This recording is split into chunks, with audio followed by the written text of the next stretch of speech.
नमस्कार। आकाशवाणी चंडीगढ़ से प्रादेशिक समाचारों के साथ मैं रत्तिका। पहले इस बुलेटिन के मुख्य समाचार। अंतर्राष्ट्रीय व्यावसायिक यात्री उड़ानें 30 नवंबर तक रद्द रहेंगी। हरियाणा के कृषि मंत्री जेपी दलाल ने कहा है कि प्रगतिशील किसानों को प्रोत्साहित करने के लिए प्रगतिशील किसान सम्मान योजना शुरू की जा रही है। पंजाब के राज्यपाल व चंडीगढ़ के प्रशासक वीपी सिंह बदनौर ने चंडीगढ़ में जंगली जीवों को बचाने और जंगल में छोड़ने की ऑनलाइन निगरानी के लिए मोबाइल ऐप शुरू की। और हरियाणा में आज शाम तक कोविड-19 के 1400 नए मामले सामने आए, जबकि 900 कोविड मरीजों को स्वस्थ होने पर छुट्टी दी गई। अब समाचार विस्तार से। नागर विमानन महानिदेशक ने कहा है कि भारत से चलने वाली अंतर्राष्ट्रीय व्यावसायिक यात्री उड़ानें 30 नवंबर तक रद्द रहेंगी। हालांकि वे अंतर्राष्ट्रीय मालवाहक और यात्री उड़ानें जारी रहेंगी, जिन्हें सरकार द्वारा मंजूरी दी गई है। नागर विमानन नियामक ने कहा है कि अलग-अलग मामले के आधार पर चुनिंदा मार्गों पर अंतर्राष्ट्रीय उड़ानों की अनुमति दी जा सकती है। हरियाणा के कृषि एवं किसान कल्याण मंत्री जेपी दलाल ने कहा है कि प्रगतिशील किसान सम्मान योजना नाम से एक नई योजना की शुरुआत की जा रही है, जिसके तहत कृषि मेलों में प्रगतिशील किसानों को सम्मानित किया जाएगा ताकि अन्य किसान उनसे प्रभावित होकर खेती की बेहतर तकनीक अपनाने की ओर बढ़ें। उन्होंने कहा कि योजना के तहत प्रथम स्थान प्राप्त करने वाले किसान को 5 लाख रुपए, द्वितीय स्थान पर आने वाले 2 किसानों को 3-3 लाख रुपए और तृतीय स्थान हासिल करने वाले 5 किसानों को 1-1 लाख रुपए की नकद राशि प्रदान की जाएगी। इसके अलावा 100 किसानों को 50-50 हज़ार रुपए के सांत्वना पुरस्कार दिए जाएंगे। श्री दलाल ने बताया कि योजना का मुख्य उद्देश्य प्रगतिशील किसान प्रशिक्षक के रूप में चिन्हित करना है और एक प्रगतिशील किसान को जिम्मेदारी दी जाएगी कि वो अपने आसपास के कम से कम 10 किसानों को प्रेरणा दे कि किस प्रकार से कृषि एवं इससे जुड़े पशुपालन व डेयरी, बागवानी और मत्स्य पालन के क्षेत्र में बेहतर तकनीक अपनाकर वे अपनी आय के स्रोत बढ़ा सकते हैं। कृषि मंत्री ने कहा कि इसी तरह से किसान मित्र नाम से एक नई योजना की शुरुआत की गई है, जो प्रदेश के लगभग 17 लाख किसानों का उनके वित्त प्रबंधन में मार्गदर्शन करेगी।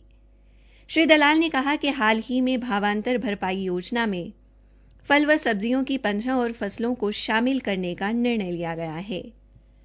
सब्जी व बागवानी फसलों को भी प्रधानमंत्री फसल बीमा योजना की तर्ज पर हरियाणा सरकार अपने स्तर पर बीमा रक्षण देगी।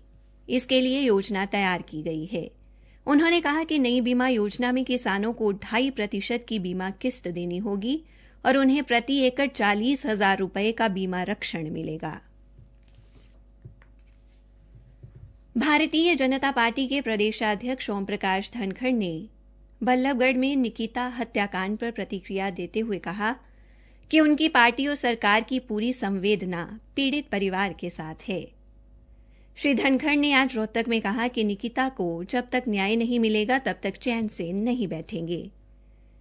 उन्होंने कहा कि मुख्य आरोपी के परिवार का संबंध कांग्रेस पार्टी से है, इसलिए सभी कांग्रेसी अब चुप बैठे हैं। उन्होंने बरौदा उपचुनाव में बीजेपी प्रत्याशी योगेश्वर दत्त की जीत का दावा भी किया।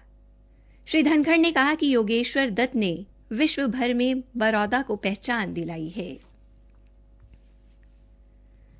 हरियाणा सरकार ने ग्रुप सी के नियमित कर्मचारियों को 18,000 रुपए और ग्रुप डी के कर्मचारियों को 12,000 रुपए की अग्रिम राशि देने का निर्णय लिया है। एक सरकारी प्रवक्ता ने आज चंडीगढ़ में बताया कि मुख्यमंत्री मनोहर लाल ने इस आशय के एक प्रस्ताव को मंजूरी दे दी है। इस अग्रिम राशि का भुगतान नवंबर महीने के पहले सप्ताह में किया जाएगा। उन्होंने बताया कि अग्रिम राशि ब्याज मुक्त होगी और अधिकतम 12 किस्तों में वसूल की जाएगी। इससे 2,29,631 नियमित कर्मचारियों को फायदा होगा। आकाशवाणी के समाचार सेवा प्रभाग द्वारा कोरोना उचित व्यवहार जन आंदोलन के तहत कोविड-19 के प्रति लोगों को जागरूक करने के लिए शुरू की गई नई श्रृंखला आओ कोविड को हराएं के तहत आज का संदेश है, मास्क और 2 गज की दूरी है बहुत जरूरी। त्योहारों के मौसम में खुद सचेत रहें और दूसरों को भी सचेत करें। कोरोना उचित व्यवहार का पालन करें, यह आपकी सामाजिक जिम्मेदारी भी है। पंजाब के राज्यपाल और चंडीगढ़ के प्रशासक वीपी सिंह बदनौर ने आज पंजाब राजभवन चंडीगढ़ में जंगली जीवों को बचाने, सूचना देने और जंगल में छोड़ने की ऑनलाइन निगरानी के लिए एक मोबाइल आधारित ऐप जारी की है। यह मोबाइल ऐप सभी एंड्रॉयड फोन पर काम करेगी। श्री बदनौर ने कहा कि यह ऐप मानव आबादी वाले क्षेत्रों में दाखिल होने वाले सांपों सहित जंगली जीवों को बचाने, सूचना देने और उन्हें वन्य जीव अभ्यारण्य चंडीगढ़ में छोड़ने के लिए तैयार की गई है। वास्तविक समय से संबद्ध इस ऐप को शहरी क्षेत्रों, पार्कों, शहरी व ग्रामीण आबादी वाले संरक्षित वन्य क्षेत्रों में संकट में फंसे जंगली जीवों के पुनर्वास के उद्देश्य से तैयार किया गया है। इस ऐप के माध्यम से संकट में फंसे या घायल जंगली जीवों बारे तुरंत संबंधित अधिकारियों को सूचित किया जा सकता है। केंद्र शासित प्रदेश चंडीगढ़ के मुख्य वन संरक्षक और मुख्य वन्यजीव वार्डन देवेंद्र दलॉय ने बताया कि जंगली जीवों को बचाने के लिए ई सुशासन की ओर एक कदम है और प्रौद्योगिकी का पूर्ण इस्तेमाल है, जहां इसे प्रयोग करने वाले को अब विभाग के हॉटलाइन नंबर पर कॉल करने की जरूरत नहीं होगी।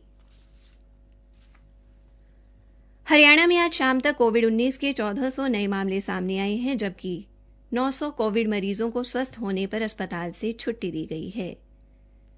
विभिन्न जिलों से हमारे संवाददाताओं से मिली जानकारी के अनुसार पंचकूला और अंबाला जिले में 31, फरीदाबाद जिले में 210, यमुनानगर जिले में 14 और सिरसा जिले में 74 लोगों में कोविड संक्रमण की पुष्टि हुई है, जबकि फरीदाबाद जिले में 168, भिवानी में 49, यमुनानगर जिले में 17, अंबाला जिले में 35, पंचकूला जिले में 19 और सिरसा जिले में 18 कोविड मरीजों को स्वस्थ होने पर छुट्टी दी गई है। आज यमुनानगर, फरीदाबाद और सिरसा में एक कोविड मरीज की मृत्यु भी हुई है।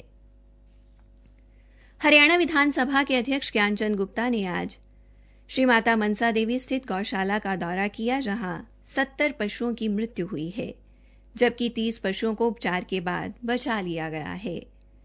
पशु चिकित्सा विभाग के उपनिदेशक डॉ अनिल कुमार ने बताया है कि प्रारंभिक जांच में चारे के विषाक्त होने का मामला लग रहा है। जांच के लिए गायों को दिए गए चारे के नमूने ले लिए गए हैं।